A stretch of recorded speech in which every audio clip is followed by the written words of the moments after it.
Welcome to module 1.2 of this introductory part of this course on fundraising options for agripreneurs.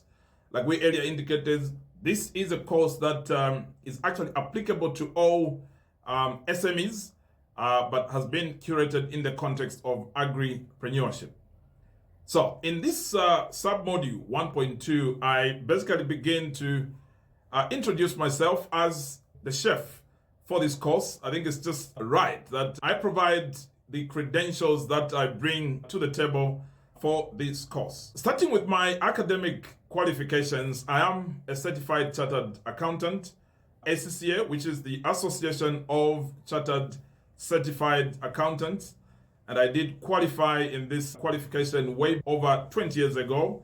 I did this at the Zambia Center of Accountants Studies, but of course the qualification is bestowed by ACCA in the United Kingdom. And I must actually indicate along the way, I did rise to the highest rank within the accounting profession, which is a fellow of both ACCA and of course the Zambia Institute of Chartered Accountants. Other than that, some of my postgraduate credentials, the first one is an MBA, Master of Business Administration in International Finance from the University of East London in the United Kingdom. So that was the first postgraduate qualification that I did after my accounting qualifications. And then later on, I did pivot into development finance. I did a Master of Philosophy in Development Finance with the Nelson Mandela University in South Africa. I also happen to have some international certifications. I actually am an international expert in green finance, bestowed by the Frankfurt School of Finance in Germany. I've had quite a number of other postgraduate qualifications like project management, risk. This is basically my pedigree in terms of academic qualifications, professional qualifications. How about my professional experience? Obviously, this being a fundraising course, what I want to bring to the fore is my experience in different institutions where I've worked, and of course, running my own enterprise, Panuka Enterprise Limited, which is a farming enterprise. I actually happened to work for the Zambia Air Force. I used to be a uniformed in the Zambia Air Force, and one of the areas where I worked within the Zambia Air Force was called the ZAF Credit Union. Those of you that work in different institutions probably have these credit unions, which are kind of an internal bank for the employees that are working for that institution. So that gave me an expose of how financial systems work in terms of lending. What's the criteria that you have to satisfy for you to access certain facilities? I remember way back within the Air Force, we did administer quite a number of facilities for the soldiers, asset financing, cash loans, and all that. So I had quite some very early baptism in how money works and this concept of bankability that we'll look at much later.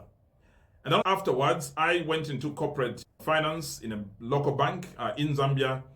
And I had a very good experience there, learning the ropes in terms of the credit process from initiation and all the way to recoveries.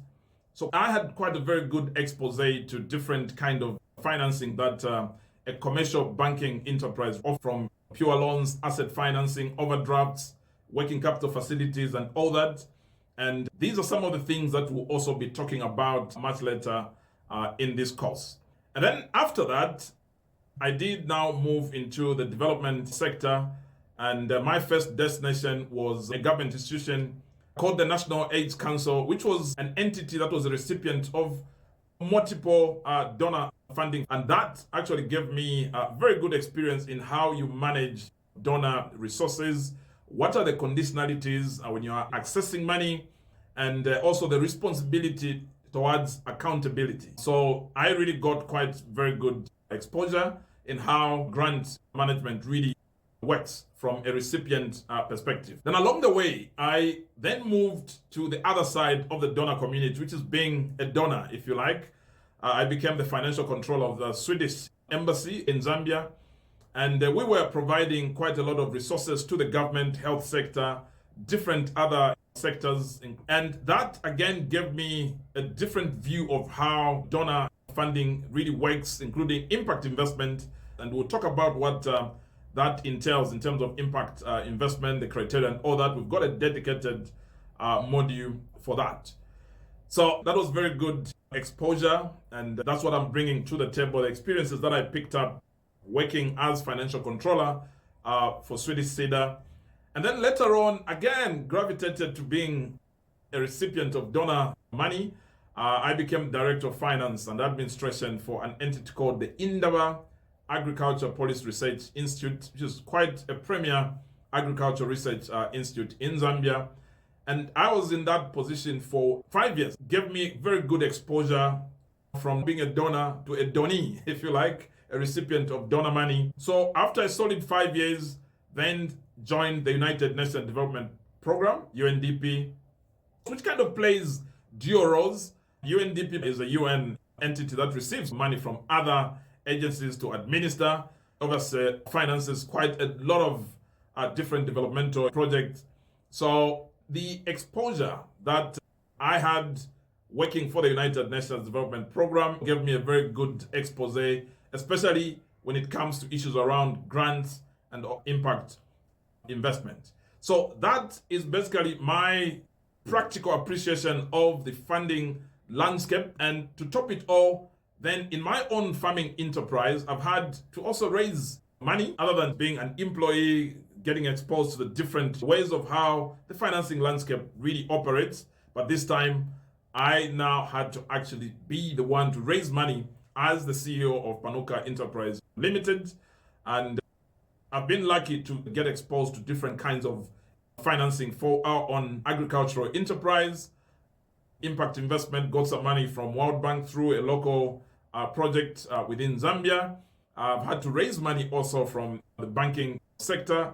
And I look forward to sharing some of the unfortunate incidences, default, restructuring, and all that. And that's the beauty about this course, because we're actually bringing in realities, not just the glorious side of financing. So really look forward to sharing all those nuggets with you.